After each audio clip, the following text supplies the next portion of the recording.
Thank you for the introduction. It's great to be here, if only virtually. Okay, so let me start with a very quick review of this classic setting of online bipartite matching. I know you have already seen two talks related to these problems, so I'll try to be brief, but let you digest, I think, what would be notational differences. In this classic problem, we have a bipartite graph. One side is offline. These are our resources for this talk. And then we have online vertices, our arrivals coming one by one. When an online vertex arrives, we see edges incident on that vertex. Additionally, resources also have weights, Ri. So we look at a vertex weighted setting. Okay, so we get these arrivals sequentially one by one, and when we see an arrival, we have to make an immediate and irrevocable decision to match it to one of the available resources or reject. When we make this decision, the future is unknown.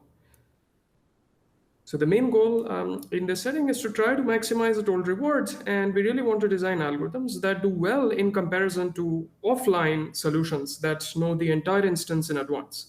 So we try to find algorithms that have a very good competitive ratio, which is really the worst case performance guarantee when you compare your online algorithm to an offline optimal solution.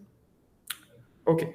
So what's known for this classic problem? So it's well known and understood that greedy is 0.5 competitive. What is the greedy algorithm? So if you quickly look at this picture for this arrival t, I'll let nt denote the set of resources that are available in the algorithm at t. And then the greedy algorithm simply matches t to the best available resource in terms of the vertex weights of the resources. One can also show that actually this 0.5 comparative ratio, you cannot beat it with any deterministic algorithm. So this is one simple, I guess, set of instances. Imagine just two arrivals and two resources, both with the same vertex weight. Now the first arrival has an edge to both the resources, but the second arrival will only have one edge, either to this resource or to that resource. So any deterministic algorithm won't be able to figure out what is the right match here for the first arrival, and will get stuck with just half of the optimal. Okay, so the best possible that one can do for this problem is using a randomized perturbed greedy or ranking approach. And this approach gets 1 minus 1 over A comparative ratio guarantee, and that's the best possible. So what is this algorithm? So the key idea is to sample these random ranks, and I'll explain in a second why I'm calling these ranks. So for each resource, sample a rank yi, which is really a uniformly random number, and we sample these independently for all resources. Now, using this rank for resource I, we'll compute a reduced price for resource I, which is really its actual weight times this random number. So this random number goes through a careful exponential function, and this gives us a perturbed vertex weight. And then we match greedily according to these randomly perturbed vertex weights. So why this function? That is really something that comes out of a beautiful analysis, and turns out that this function leads to the best guarantee. Let me say just a little bit about why this algorithm I'm also referring to here loosely as the ranking algorithm. So if you consider the case where all these vertex weights are identical, then it's not hard to see that this algorithm really is just sorting these ranks and then matching the arrival to the lowest rank available, which I'll think of as the best rank. So that's the ranking algorithm. Okay, so this ranking perturbed greedy algorithm gets us the best guarantee for the classic setting. Okay, so that brings me to now the setting that we are interested in for this talk, which is online matching with reusable resources. So let me illustrate just with a simple example first. So imagine we have this arrival, it has edges to these two resources, and these resources are going to be reusable. So what that means is that, let's say I match this arrival to resource 2, the resource will become an unavailable. That's the same as the classic setting, but it's only unavailable for some usage duration. And in particular, we think of a duration deterministic known duration d. So for this duration d, this resource remains unavailable. After this time, it comes back to the system and it's available again. So if you think about an arrival, let's say arrival 2, that comes while arrival 1 is using the resource, we cannot match it if this arrival 2 only wants resource 2. On the other hand, if we get an arrival after duration d, we can match this arrival because the resource has returned by that time. Okay, So this is our new problem when we have reusable resources. So we still have these vertex weights. We get these arrivals and edges one by one each time we want to make an irrevocable decision so that we maximize the total reward without knowing anything about the future. And we want to find an algorithm with the best competitive ratio guarantee. One more thing that I want to point out in the setting before I move towards algorithms and competitive ratio guarantees is that there is really some merit now to separating the index of an arrival with the time that it arrives. So I'll say from here on that this arrival t, which is the index, is actually coming in at time at. So a is a mapping that takes the index of the arrival to absolute time. Why separate the index with the actual time? Well, this allows us to have any number of arrivals in this usage duration d. So in duration d, which could be, let's say, 3 seconds, by separating arrival indices with their actual time of arrival, I can have many, many arrivals coming in, or I can have just 3 arrivals coming in. Okay. So what's known for this problem? So previously it was known that greedy is half competitive. So basically similar, same competitive ratio as the non-reusable case. In fact, this holds much more generally when usage durations are stochastic and unknown. And is there anything better than greedy? That was open until I guess this work and the talk you just heard previously, 2 concurrent works. What was resolved was the case of dematching, where basically for each resource you have many, many copies. In that case, it was known that you can get 1 minus 1 over e, and that's really the best possible. Okay, so before I tell you what we show in this work, let me quickly say what I guess the natural upper bound is for this problem. So it's not hard to see that you cannot beat 1 minus 1 over e, because this problem generalizes the classic online bipartite matching problem. So in particular, if d is exactly 0, so meaning each resource returns immediately after you match it, then greedy is actually optimal offline. If you have d equal to plus infinity, meaning a resource never returns, then you go back to the classic online bipartite matching problem, and 1 minus 1 over e is the upper bound, and in fact tight. For any d greater than 0, this problem is at least as hard as the case of d equal to plus infinity, because you can fit any number of arrivals in a single usage duration.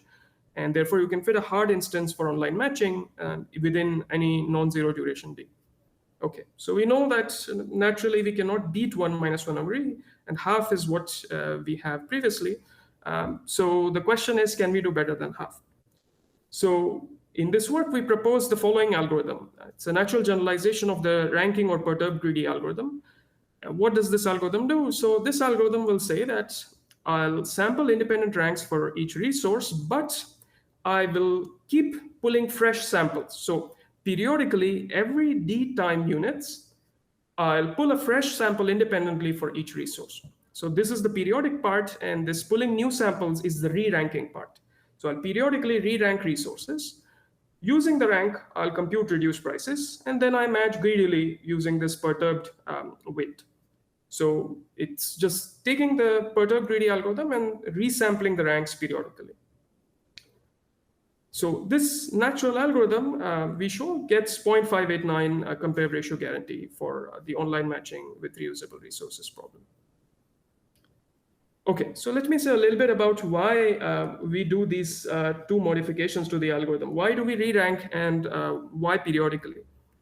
So some high-level intuition about re-ranking is as follows. So if you consider this instance where you have these 2 arrivals, 2 resources, the first 2 arrivals are as shown by these orange edges, and then the other 2 arrivals are similar, except that arrival 4 matches to resource I, while arrival 2 was matching to resource J. So now, if you consider the ranking algorithm, the one that does not resample ranks, then there is a natural negative correlation here. If the ranking algorithm manages to match both 1 and 2, it will only match resource 3. Even though these arrivals are separated by a large duration d. So anything that's matched to 1 and 2 will come back to the system by the time 3 arrives, yet due to having 1 fixed rank, you either match both of these and only match one of this, or you match both of these and only match one of this.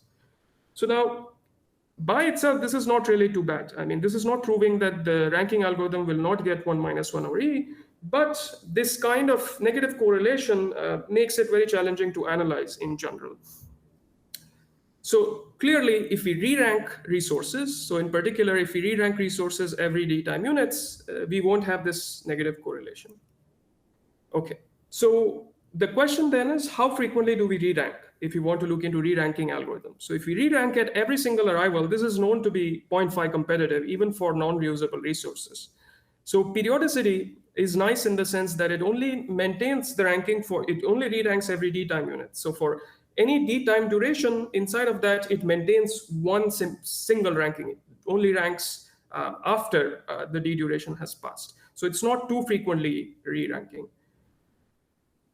The other observation, nice thing about periodic re-ranking is that if you think about any decisions that you make at some time tau, they don't have any impact on the availability of resources after d time units. So what periodic re-ranking also does is that it ensures, in fact, that you have independent ranks for these arrivals that are well separated.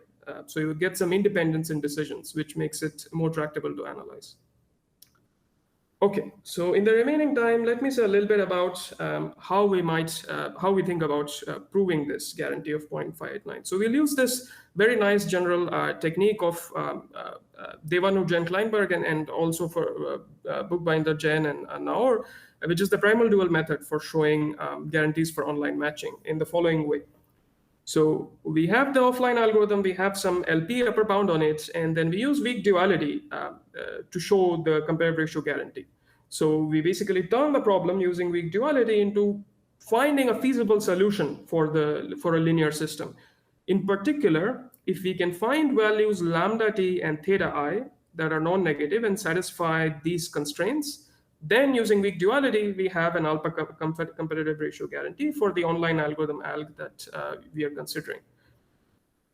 So how do we find such a setting of dual values to show that this system is in fact feasible for some nice alpha?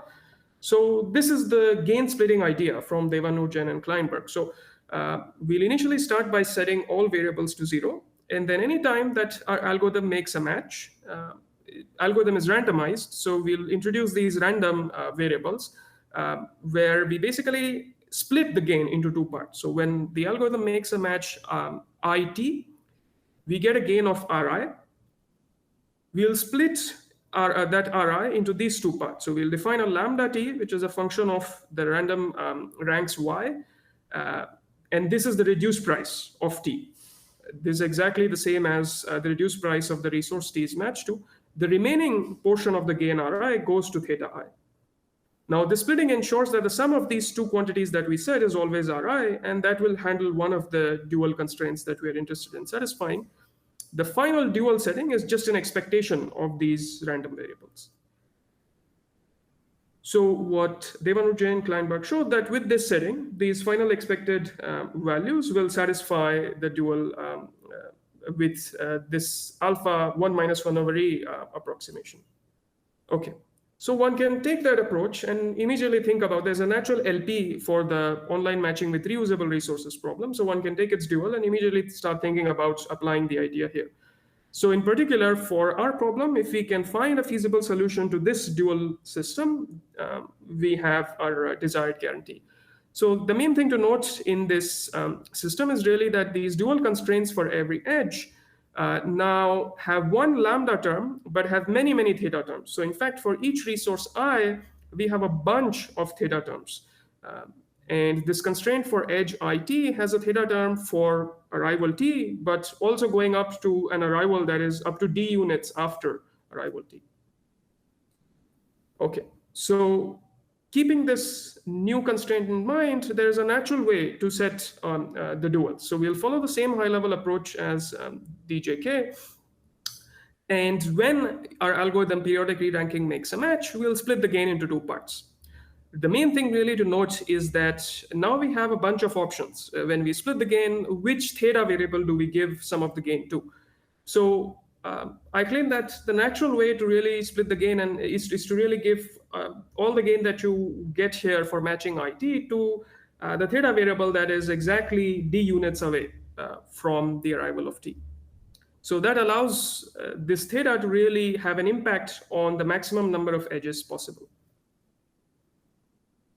Okay, so having set up this dual fitting, the main thing really is to try to figure out how to prove these feasibility constraints.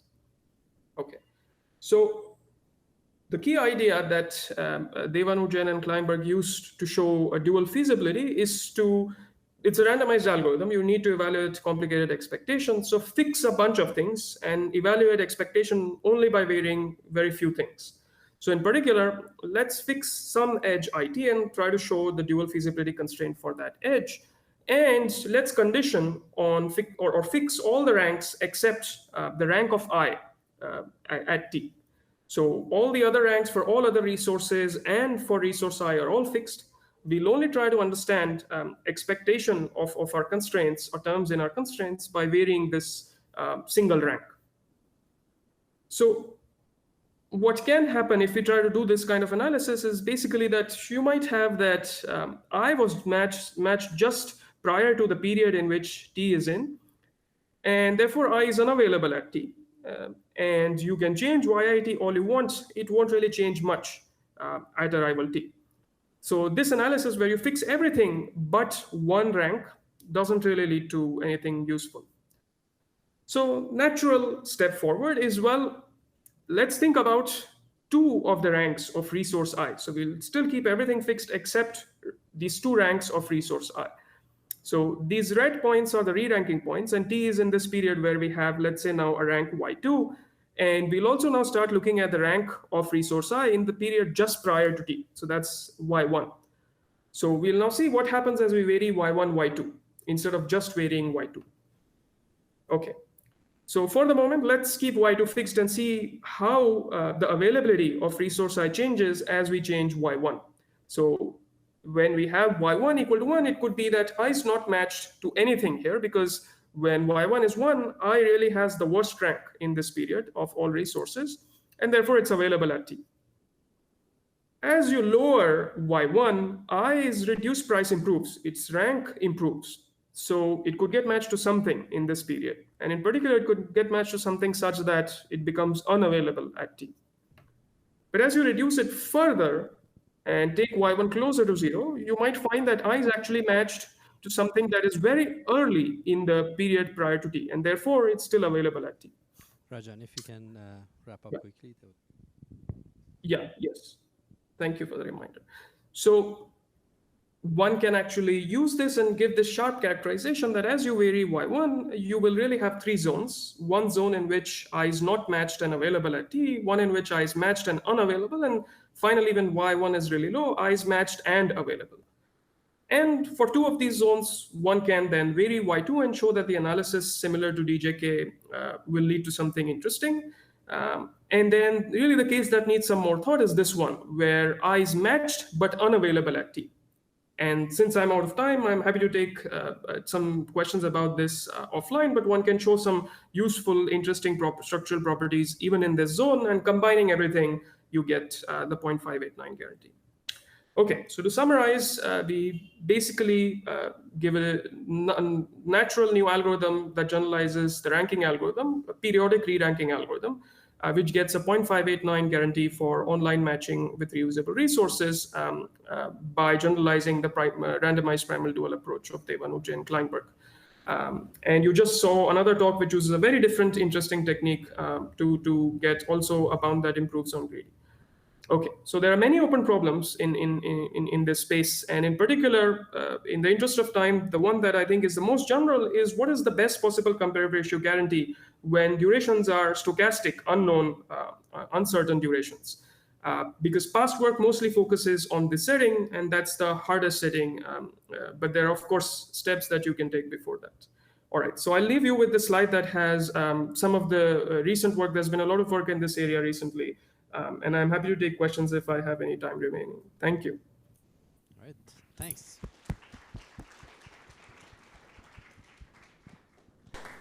Any questions? Yes, Rob. Hey, Rajan, very nice talk. Thank you, Rajan. So do you think there is a hope to beat half when you're in the asymmetric case when the durations are different for different resources? Sorry, Rad, I can't hear you very clearly. Okay, so I can repeat the question. The Yeah, question yeah. is, do you think there is any hope at beating 1/2 if the durations are different? DIs are like these different for different sources. Yeah, my sense is that one can get, for durations are different and for random durations with different distributions. But of course, I say that without having really a concrete idea how to prove it. But it's just intuition that reusability, in some sense, makes the problem easier in terms of online matching, but harder in terms of analysis because of these negative correlations kind of things that happen. Yeah. Right. While we're setting up for the next talk, if there is any other question. Okay, Rod again.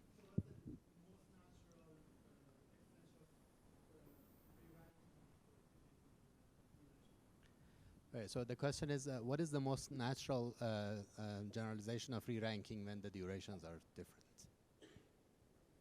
So if the durations are just deterministic and different, one natural generalization is that you re-rank a resource I periodically at its own schedule of DI. Now, of course, it's possible that analysis, if one is able to analyze this algorithm, shows that something else is more natural, but that's my sense. And one can also generalize further to stochastic distributions, and the full version of the paper has at the end this generalization. All right, thanks again. Let's thank the speaker again. Thank you. Thank you.